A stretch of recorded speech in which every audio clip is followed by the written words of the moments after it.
ಬೆಂಗಳೂರು ನಗರದ ಬೊಮ್ಮಸಂದ್ರದಲ್ಲಿ ನಡೆದ gas cylinder ಸ್ಫೋಟ ಪ್ರಕರಣವನ್ನು ಗಂಭೀರವಾಗಿ ಪರಿಗಣಿಸಿರುವ ಪೊಲೀಸರು ಸಮಗ್ರ ತನಿಖೆಯನ್ನ ಆರಂಭಿಸಿದ್ದಾರೆ. ಇನ್ನು ಘಟನೆಗೆ ಸಂಬಂಧಿಸಿದಂತೆ ನಿಯಮ ಉಲ್ಲಂಘನೆ ಕಂಡುಬಂದರೆ ಪಿಜಿ ಮಾಲೀಕರ ವಿರುದ್ಧ ಕಠಿಣ ಕಾನೂನು ಕ್ರಮ ಕೈಗೊಳ್ಳಲಾಗುವುದು ಎಂದು ಜಂಟಿ ಪೊಲೀಸ್ ಆಯುಕ್ತರು ರಮೇಶ್ ವಾನೋತ್ ಅವರು ತಿಳಿಸಿದ್ದಾರೆ. ಇನ್ನು ಸಿಲಿಂಡರ್ ಸ್ಫೋಟಕ್ಕೆ ಕಾರಣವಾದ ಅಂಶಗಳು ಅಗ್ನಿ ಸುರಕ್ಷತಾ ಕ್ರಮಗಳನ್ನು ಪಾಲಿಸಲಾಗಿತ್ತೆ, ಇನ್ನು ಪಿಜಿಯಲ್ಲಿ ಎಷ್ಟು ಮಂದಿ ವಾಸವಾಗಿದ್ರು ಹಾಗೂ ಅಗತ್ಯ ಪರವಾನಗಿ ಮತ್ತು ಭದ್ರತಾ ವ್ಯವಸ್ಥೆಗಳು ಇದ್ದವೆ ಎಂಬ ಎಲ್ಲಾ ವಿಚಾರಗಳ ಕುರಿತು ಪೊಲೀಸರು ಸಮಗ್ರ ತನಿಖೆಯನ್ನ ಆರಂಭಿಸಿದ್ದಾರೆ. ಇನ್ನು ಪ್ರಕರಣದ ತನಿಖಾ ವರದಿ ಬಂದ ಬಳಿಕ ತಪ್ಪಿತಸ್ಥರ ವಿರುದ್ಧ ಕಾನೂನು ಪ್ರಕಾರ ಕ್ರಮ ಜರುಗಿಸಲಾಗುವುದು ಎಂದು ಜಂಟಿ ಪೊಲೀಸ್ ಆಯುಕ್ತ ರಮೇಶ್ ವಾಣೋತ್ ಅವರು ಸ್ಪಷ್ಟನೆ ನೀಡಿದ್ದಾರೆ. ಇನ್ನು ನಗರದಲ್ಲಿನ ಪಿಜಿ ಮಾಲೀಕರು ಸುರಕ್ಷತಾ ನಿಯಮಗಳನ್ನು ಕಟ್ಟುನಿಟ್ಟಾಗಿ ಪಾಲಿಸಬೇಕು ಎಂದು ಎಚ್ಚರಿಕೆಯನ್ನ ನೀಡಿದ್ದಾರೆ. ಹೆಬ್ಬಗುಡಿ ಜುರಿಸ್ಡಿಕ್ಷನ್ ತಾವು ನೋಡಿದ್ರಲ್ಲ, ಅದು ಒಂದು ಪ್ರೈವೇಟ್ ಪಿಜಿನಲ್ಲಿ ಅರೌಂಡ್ 6:30 ಸಮಯದಲ್ಲಿ ಒಂದು ಗ್ಯಾಸ್ ಲೀಕಿಂದ ಬ್ಲಾಸ್ಟ್ ಥರ ಆಯಿತು. ಆ ರೂಮಲ್ಲಿ ಅದರಲ್ಲಿ ಸೆಕೆಂಡ್ ಫ್ಲೋರಲ್ಲಿ ಆಗಿದ್ದು. 2 ಫ್ಲೋರ್ ಇದೆ, ground, first and second floor. ಆ 2ನೇ ಮಾಡಿನಲ್ಲಿ ಏನಾದರೆ ಒಂದು 9 ರೂಮ್ಸ್ ಇದೆ. ಒಂದು ರೂಮಲ್ಲಿ ಹುಡುಗರು ವೆಸ್ಟ್ ಬೆಂಗಾಲಿಂದ ಬಂದ 9 ಜನ ಹುಡುಗರು ಅದರಲ್ಲಿ ವಾಸ ಮಾಡ್ತಾಯಿದ್ರು. ಒಂದು ತಿಂಗಳಾಗಿದೆ ಇಲ್ಲಿ ಬಂದು ಕೆಲಸ ಮಾಡೋಕ್ಕೆ ಬಂದಿದ್ದಾರೆ. ನೈಟ್ ಊಟ ಮಾಡ್ಕೊಂಡು ಮಲಗಿದ ನಂತರ ಬೆಳಿಗ್ಗೆ ಕಿಚನಲ್ಲಿ ಗ್ಯಾಸ್ ಲೀಕ್ ಆಗಿ ಬೆಳಿಗ್ಗೆ 6:30 ಸಮಯದಲ್ಲಿ ಬ್ಲಾಸ್ಟ್ ಆಯ್ತದು ಸಿಲಿಂಡರ್. ಗ್ಯಾಸ್ ಲೀಕ್ ಆಗಿ ನೋಡಿದರೆ ಸಿಲಿಂಡರ್ ಇಂಟ್ಯಾಕ್ಟ್ ಇದೆ, ಸಿಲಿಂಡರು ಬ್ಲಾಸ್ಟ್ ಆಗುತ್ತಾ ಇದೆ. ಬಟ್ ಗ್ಯಾಸ್ ಲೀಕ್ ಆಗಿ ಆ ಪ್ರೆಷರಿಂದ ಎಲ್ಲ ಕಂಪ್ಲೀಟ್ ಸುಟ್ಕೊಂಡಾಗ ಈ 9 ಜನರಿಗೆ ಗಾಯಗಳಾಗಿದೆ. Complete body ಸುಟ್ಟೋಗಿದೆ. ಒಬ್ಬರದು 25% ಆಗಿದೆ, ಉಳಿದವರಲ್ಲದು ಒಂದು 60%ವರೆಗೂ ಗಾಯಗಳಾಗಿದ್ದಾವೆ. ಅದು ಗೊತ್ತಾದ ನಂತರ ಇಮಿಡಿಯೇಟ್ಲಿ ನಮ್ಮ ಹೆಬ್ಬಗುಡಿ ಪೊಲೀಸ್ ಮತ್ತು ನೈಟ್ ರೌಂಡಲ್ಲಿ ನಾವಿರೋ ನಮ್ಮ ಆಫೀಸರ್ ಇಮಿಡಿಯೇಟ್ಲಿ ಬಂದು ಅಟೆಂಡ್ ಮಾಡಿ ಅಲ್ಲಿಂದ ಈ ಖಾಸಗಿ ಹಾಸ್ಪಿಟಲ್ಗೆ ಶಿಫ್ಟ್ ಮಾಡಿದ್ದಾರೆ. ಒಬ್ಬರನ್ನು ಬೇರೆ ಕಡೆ ಮಾಡಿದ್ದಾರೆ. ಅವರಿಗೆ ಸ್ವಲ್ಪ ಕೈ ಫ್ರ್ಯಾಕ್ಚರ್ ಥರ ಇತ್ತು, ಕೆಳಗಡೆ ಬಿದ್ದು 8 ಜನರಿಗೆ ಈ ಹಾಸ್ಪಿಟಲಲ್ಲಿ ಜಾಯಿನ್ ಮಾಡಿ ಟ್ರೀಟ್ಮೆಂಟ್ ಆಗ್ತಾಯಿದೆ. ಈಗ ನಾವು ನೋಡಿದ್ವಿ ಮತ್ತು ಅವ್ರಿಗೆ ಮಾತಾಡಿದ್ದೀವಿ. ಡಾಕ್ಟ್ರಿಗೆ ಏನು ಹೇಳಿದ್ದಾರೆ, ಸ್ಟೇಬಲ್ ಇದೆ ಅಂತ ಹೇಳಿದ್ದಾರೆ. ಬಟ್ ಸ್ವಲ್ಪ ಜಾಸ್ತಿ ಗಾಯಗಳಾಗಿದ್ದಾವೆ, ಅದರಿಂದ ಟ್ರೀಟ್ಮೆಂಟ್ ನಡೀತಾ ಇದೆ. ಸರ್, ಆ ಪಿ ಜಿಯಲ್ಲಿ ಯಾವುದೇ ರೀತಿಯಾದಂಥ ಸರ್ ಒಂದೊಂದು ರೂಮಲ್ಲಿ 9 ಜನ ಏನು 9 ಬೆಡ್ಗಳು ಹಾಕ್ಕೊಂಡಿರೋವಂಥದ್ದು ಸರ್. ನಂತರ ಏನು ಅದು ರೂಮ್ ರೀತಿ ಇಲ್ಲ, ಏನು ಅದು ಆ ರೂಮ್ ನೀವು ನೋಡಿದರೆ ಇವಾಗ ಪಿ ಜಿನ. ಸೊ ಎಲ್ಲವೂ ಕೂಡ ವೈಲೇಷನ್ಸ್ ಸರ್. ಆ ರೀತಿ ಇದ್ದಾಗ ನೀವು ಈಗ ಪಿ ಜಿ ನೋಡಿದರೆ ಪಿ ಜಿನಲ್ಲಿ ಸಿಂಗಲ್ ಬೆಡ್ರೂಮ್ ಥರ ಮಾಡಿದ್ದಾರೆ.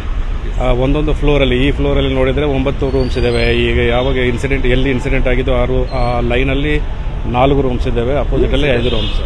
ರೂಮ್ ಅಂದರೆ ಒಂದು ಸಿಂಗಲ್ ಬೆಡ್ರೂಮ್, ಒಂದು single bedroom, small kitchen, bathroom ಇರೋದು. ಸೊ ಅದರಲ್ಲಿ ಕೊಡ್ತಾ ಇದ್ದಾರೆ. 9 ಜನಕ್ಕೆ ಅಕಾಮಿಡೇಷನ್ ಸರ್, ಹಿಂಗಾಗತ್ತೆ ಸರ್. ಸೊ ಈಗ ಅದು ನಾವು ನೋಡ್ಬೇಕು. ಯಾಕಂದರೆ ಇವರು ಇರುವಾಗ ಏನಂದರೆ ಕಡಿಮೆ ರೇಟ್ ಅಂತ ಹೇಳಿಬಿಟ್ಟು ಈಗ ಅದು ಒಂದು ಬೇರೆಯವ್ರ ಬಿಲ್ಡಿಂಗ್, ಅದು ಆ ಬಿಲ್ಡಿಂಗು ಬೇರೆಯವರು ರೆಂಟ್ ಕೊಟ್ಟಿದ್ದಾರೆ. ಅವರು ತಗೊಂಡು ಪಿ ಜಿ ನಡೆಸ್ತಾ ಇದ್ದಾರೆ. ಪಿ ಜಿ ನಡೆಸುವಾಗ ಗಂಗರಾಜು ಅಂತ ಒಬ್ಬರಿದ್ದಾರೆ, ಅವರು ಪಿ ಜಿ ನಡೆಸ್ತಾ ಇದ್ದಾರೆ. ನಾಗರಾಜ್ ರೆಡ್ಡಿ ಅಂತ ಅವ್ರದ್ದು ಬಿಲ್ಡಿಂಗ್ ಅದು. ಈಗ ಗಂಗರಾಜ್ ಅಂತ ಇವರು ಲೀಸಿಗೆ ತೊಗೊಂಡು ಅವ್ರು ಪಿ ಜಿ ನಡೆಸ್ತಾ ಇದ್ದಾರೆ. ಪಿ ಜಿ ನಡೆಸುವಾಗ ಈ ಲೇಬರ್ ಕೆಲಸ ಮಾಡೋಕ್ಕೆ ಬಂದಿದ್ದವ್ರಿಗೆ ಕೊಡ್ತಾ ಇದ್ದಾರೆ ಅವರು. ಸರ್, ಆಮೇಲೆ ಸಿಲಿಂಡರ್ಗಳದ್ದು ಸರ್, ಅದು ಯಾವುದೋ ಪವರ್ ಕಂಪನಿ ಅಂತ ಹೇಳಿದೆ. ಅದು ನೋಡಿದ್ದೇನೆ ನಾನು ಅದು ವೆರಿಫೈ ಮಾಡಕ್ಕೆ ಹೇಳಿದ್ದೇನೆ. ಆ ಪವರ್ ಕಂಪನಿ ಅಂತದ್ದು ಆ್ಯಕ್ಚುಲಿ ಇದು ಯಾಕಂದರೆ ಸುಮಾರು ಇನ್ಸಿಡೆಂಟು ಆಗ್ತಾ ಇದ್ದಾವೆ. ಕಳೆದ 1 ವರ್ಷದಲ್ಲಿ ನೋಡಿದರೆ ಸಿಟಿನಲ್ಲಿ ಸುಮಾರು ಇನ್ಸಿಡೆಂಟ್ ಆಗಿದ್ದೇವೆ. ಲೀಕ್ ಆಗಿದ್ದ ಇನ್ಸಿಡೆಂಟೇ ಜಾಸ್ತಿ ಇದೆ. ಸೊ ಇದರಿಂದ ಏನಂದರೆ ಈ ಲೀಕ್ ಆಗುವಾಗ ಇವರೇನಾದ್ರು ನೈಟ್ ಮಲಗುವಾಗ ಸೊಳ್ಳೆಗೋಸ್ಕರ ಇರ್ಬೋದು, ಕಂಪ್ಲೀಟ್ ಎಲ್ಲ ಕ್ಲೋಸ್ ಮಾಡಿಕೊಂಡು ಮಲಗ್ತಾರೆ. ಆ ಗ್ಯಾಸ್ ಹೊರಗಡೆ ಹೋಗೋಕ್ಕೂ ಆಗಲ್ಲ, ಅದರಿಂದ ಇನ್ಸಿಡೆಂಟ್ ಆಗಿದೆ. ನೋಡಿದ್ರದ್ದು ಇಂಪ್ಯಾಕ್ಟ್ ತಾವು ನೋಡಿದರೆ ಆ ಫ್ಲೋರಲ್ಲಿ ಇರುವ ಎಲ್ಲ ರೂಮ್ಗಳಲ್ಲೂ ಎಲ್ಲ ಗ್ಲಾಸಸ್ಸು, ವಿಂಡೋಸು, ಡೋರ್ಗಳೆಲ್ಲ ಪುಡಿ ಎಲ್ಲ ಆಗಿಬಿಟ್ಟಿದ್ದೇವೆ. ಬ್ಯಾಕ್ ಸೈಡ್ ಇರುವ ಬಿಲ್ಡಿಂಗ್ ಗ್ಲಾಸಸ್ಸೂ ಪುಡಿ ಆಗಿದ್ದೇವೆ. ಸೊ ಇಷ್ಟು ಇಂಪ್ಯಾಕ್ಟ್ ಇತ್ತು.